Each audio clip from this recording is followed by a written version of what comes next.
My brother is wanted by Interpol and the FBI. He's on the list of Interpol's Red Notices, which is the same status Osama bin Laden had. The difference is that the charges brought against my brother aren't for terrorism. They're a charge for international parental kidnapping, even though he had a custody order stating that he had my nephew for the majority of the time. It started in 2006 when my brother was granted majority custody of my nephew. After my nephew's summer visitation with his mother, my brother had to get police officers to physically remove him from the house because she tried to hide him and wouldn't send him back to my brother overseas. And that was in September. My brother's ex-wife went to the Pennsylvania courts, and they decided that my nephew had all of a sudden been born in Pennsylvania and not Tennessee.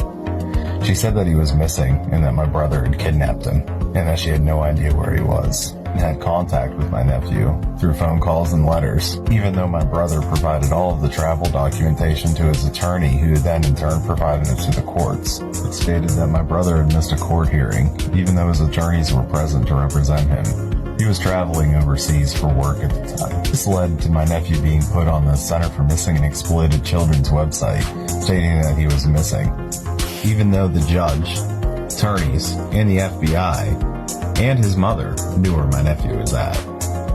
In fact, in 2009, she even visited the island my nephew lives on. She tried to remove my nephew from the island, but the government told her to get out. Soon Alex was living a normal life of a young boy, and according to Alex, his mother knew where he was and in fact visited him. Alex said the FBI made several attempts to remove him from his father and from St. Kitts. He recounts one of those occasions. Back in 2009, back when I was still a child, they sent government officials from Barbados to St. Kitts to try and take me back to the state without telling the St. Kitts government anything. So they're using U.S. court orders in St. Kitts, which have no jurisdiction here. So we had to call the police came, and we had to take the FBI to court in St. Kitts. And St. Kitts, we enforced that my dad had full custody. So the FBI could not take me from St. Kitts. Yeah, so they came to St. Kitts with illegal court orders. At the time that this was going on and she was there on the island, my brother was being detained in Bulgaria in a federal prison. You can read all about his story here. Misinformation from the Pennsylvania courts in the case against my brother, like stating that my nephew was born in Pennsylvania when he was in fact born in Tennessee, or stating that my brother lived in Venango County in Titusville, even though he has never set foot there.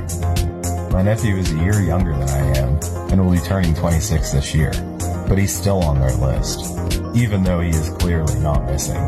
Hey, I'm Alex, and I'm not missing. Important because my brother is stuck somewhere where he cannot receive the medical care that he ever so urgently needs. In fact, my brother's to a point where he would need an air ambulance to even leave the island to get medical attention. Merry Christmas. I need help. I'm trying to spread information about my brother's case, so hopefully he can get it dismissed and come back to the United States, because I've not been able to see my family members for 15 years now, and I would like them to be able to come home. I have a mother who's disabled and can't travel and hasn't been able to see her son for years. And as we all know, people don't get any younger.